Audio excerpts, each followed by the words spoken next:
Hi friends, అందరికీ నమస్తే. నేనైతే బాపట్ల బీచ్కి అయితే వచ్చిన.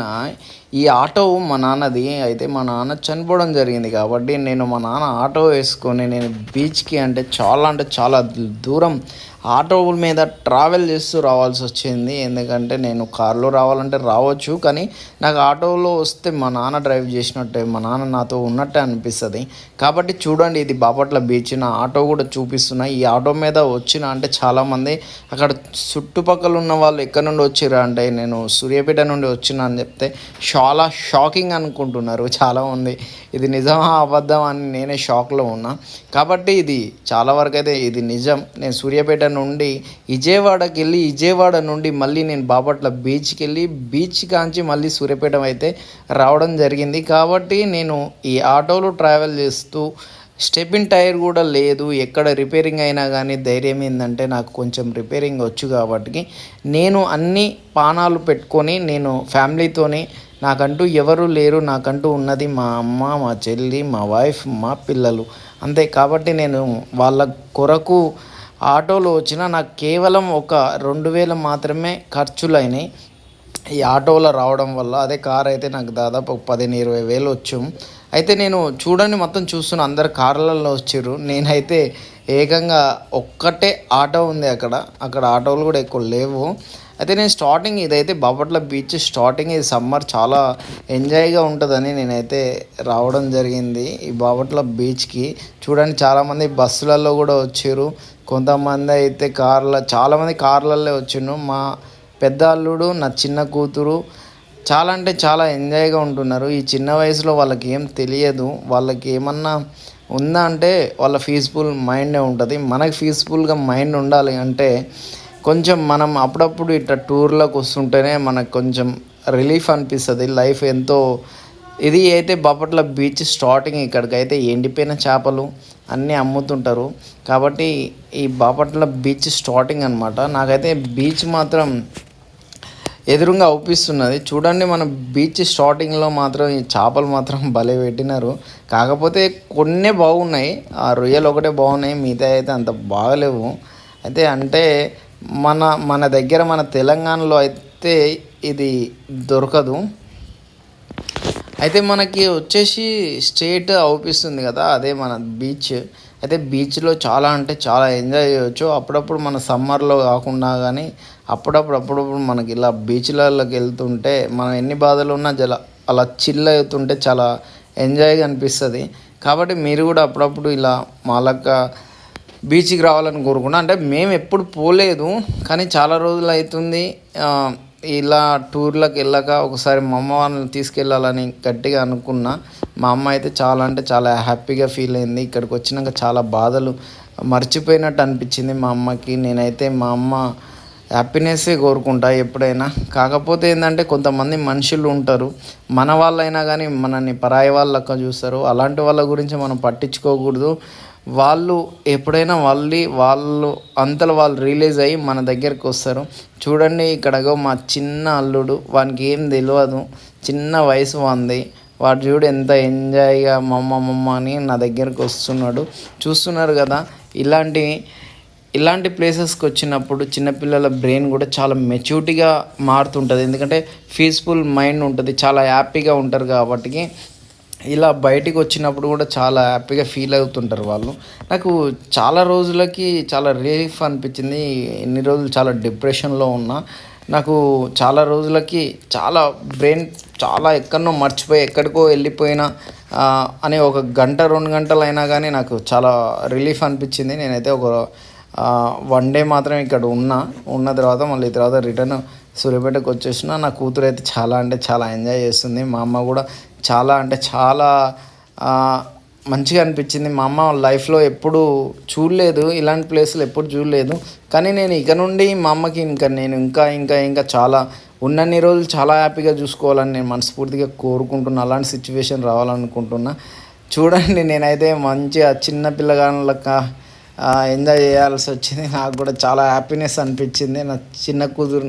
నా కూతుర్ని పైన ఎక్కించుకొని కూర్చుంటే మాత్రం నాకు ఎన్ని కోట్లు ఇచ్చినా దొరకని ఆనందం. చూడండి, నా కూతురు ఎంత హ్యాపీగా ఫస్ట్ టైం నా కూతురు బీచ్కి అయితే రావడం జరిగింది. తనకి పెద్దగైన తర్వాత మళ్ళీ గుర్తుంటుందో ఉండదో తెలియదు, కానీ ఈ వయసులో తను హ్యాపీగా ఉంచే బాధ్యత నాది. తర్వాత ఎవరైనా తల్లిదండ్రులు వాళ్ళు పెద్దగా అయ్యే కొద్దీ చాలా హ్యాపీగా ఫీల్ అవుతారు, కానీ వాళ్ళ భారం కూడా మన మీదనే వేసుకొని మోయాలనుకుంటారు. అంతకు మించి ఏముండదు. పిల్లలంటే దేవుడిచ్చే వరం, మనం పెంచే బాధ్యత మనది. తర్వాత పెరిగి పెద్దయి వాళ్ళ తెలివితోని వాళ్ళ కాళ్ళ మీద వాళ్ళు బతికే బాధ్యత వాళ్ళదే ఉంటుంది. ఒక తండ్రిగా నేనైతే మా పిల్లలని ఎప్పుడైనా భుజాల మీద మోస్తూనే ఉండాలనుకుంటా. ఎవరైనా అదే కోరుకుంటారు. మా నాన్న అయితే బతికున్నన్ని రోజులు నన్ను భుజాల మీద మోసిండు. నాకు అప్పుడు అర్థం కాలే, అరే ఏందిరా బాబు ఈ కష్టం ఏంది, ఇదేంది, ఇలా కష్టపడుతున్నాను మా నాన్నని ఏ రోజు నేను అనుకోలే. ఆయన చనిపోయిన తర్వాత అర్థమైంది, అరే జీవితం అంటేనే కష్టపడి మన వాళ్ళ కోసం బతకాలి అని. మన వాళ్ళు సంతోషంగా ఉంటుంటే వాళ్ళ ఫేస్లో నవ్వు వస్తుంటే అదే కోట్ల ఆనందం. మనం ఎంత కష్టం చేసినా వాళ్ళు ఆనందంగా ఉంటే మనకి అది ఆ హ్యాపీనెస్ అనేది ఆటోమేటిక్ మనం ఎంత కష్టం చేసినా అది పోయి మళ్ళీ హ్యాపీనెస్ వస్తుంది. కాబట్టి నా కూతురు అయితే చాలా అంటే చాలా ఎంజాయ్ చేస్తుంది. అసలు ఆ నీళ్ళల్లో మునిగిపోతున్న భయం భక్తి ఏది లేదు. నా చిన్న అల్లుడు నా పెద్ద అల్లుడు చాలా అంటే చాలా హ్యాపీగా ఆడుకుంటున్నారు. మా అమ్మ అయితే చాలా అంటే చాలా హ్యాపీగా ఉంది. కాబట్టి నాకు అప్పుడప్పుడు ఇలా బీచ్కి వస్తే ఎంత బాగుంటుందని తెలియదు. కాబట్టి నేనైతే ఫస్ట్ టైం వచ్చిన కాబట్టి నేనైతే చాలా అంటే చాలా హ్యాపీగా ఫీల్ అవుతున్నా. మా అమ్మ చూడు మంచిగా పిల్లలతో ఆడుకుంటూ ఉంటుంది. మా నాన్న అయితే ఇంత ఎంజాయ్ చూడలేదు. చిన్నప్పటి నుండి కష్టపడి కష్టపడి కష్టపడి కష్టపడి మమ్మల్ని ఒక కొండ మీదకి చేర్చిన తర్వాత ఆయన కొండ దునికి చనిపోయినట్టు అయిపోయింది పరిస్థితి. ఆయన చనిపోవడం నాకు చాలా అంటే చాలా బాధాకరం. ఎందుకంటే నాకు అనిపించింది నేను లైఫ్లో నేను హ్యాపీగా ఉన్నా లేకున్నా మా నాన్న ఎంత కష్టపడ్డాడు కాబట్టి మా నాన్నని ఉన్నన్ని రోజులు చాలా హ్యాపీగా చూసుకుందామన్న సిచ్యువేషన్లో మా డాడీ అయితే చనిపోవడం జరిగింది. సరే ఇప్పుడు పోయిన వాళ్ళ గురించి మనం ఎన్ని మాట్లాడుకున్నా తిరిగి అయితే రారు. కాబట్టి మా నాన్న మళ్ళీ ఎప్పుడు మాతోనే ఉండాలని నేను మనస్ఫూర్తిగా కోరుకుంటున్నా. నా చిన్నల్లుడు చూడండి, వాడు ఎంత తీటోడు అంటే ఇక నాకన్నా ఎక్కువ ఏంటో వాని గురించి ఎంత చెప్పినా తక్కువే. కాబట్టి ఫ్రెండ్స్ అందరు మీరైతే ఒకటి గుర్తుపెట్టుకోండి, మన అని మనోళ్ళ గురించి ఎప్పటికీ ఆలోచించకండి. ఎవరి స్వార్థం ఇక్కడ ప్రపంచం మొత్తం స్వార్థంతో నిండిపోతున్న ప్రపంచం ఇది.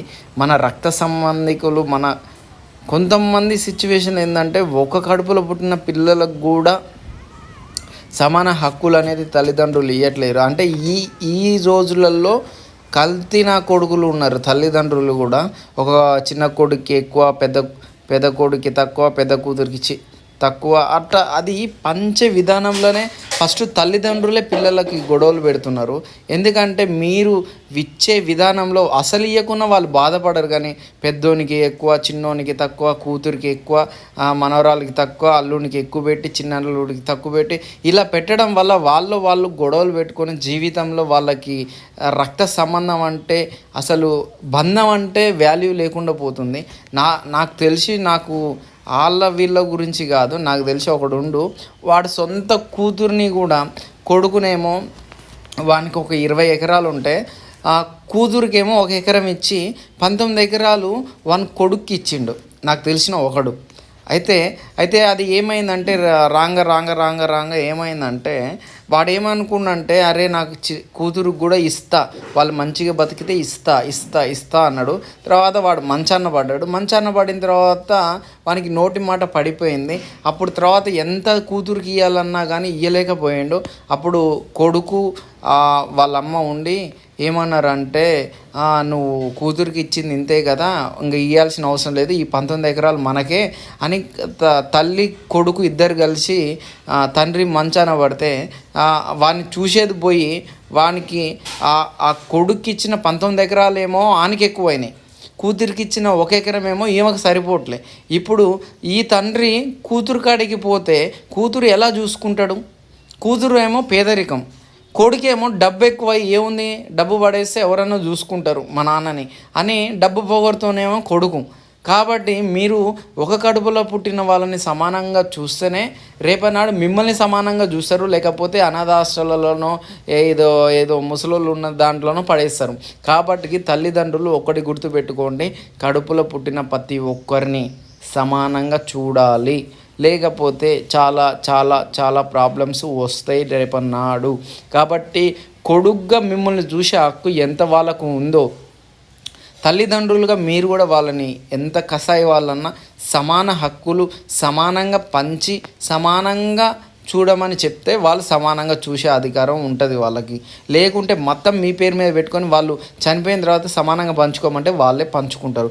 కానీ పెళ్లి చేసి ఆడపిల్ల ఒక అమ్మాయి ఒక అబ్బాయి ఇద్దరే ఉంటే పెళ్లి చేసి ఆడపిల్లకేమో 1 ఎకరం ఇచ్చి మళ్ళీ తర్వాత కొడుకేమో 19 ఎకరాలు ఇస్తే ఆడేం చేస్తాడు, కొడుకేమో ఎక్కువై కొట్టుకుంటాడు, కూతురికేమో తక్కువై పెట్టలేదు. కాబట్టి మధ్యలో అనాథలయ్యేది ఎవరు? తల్లిదండ్రులే.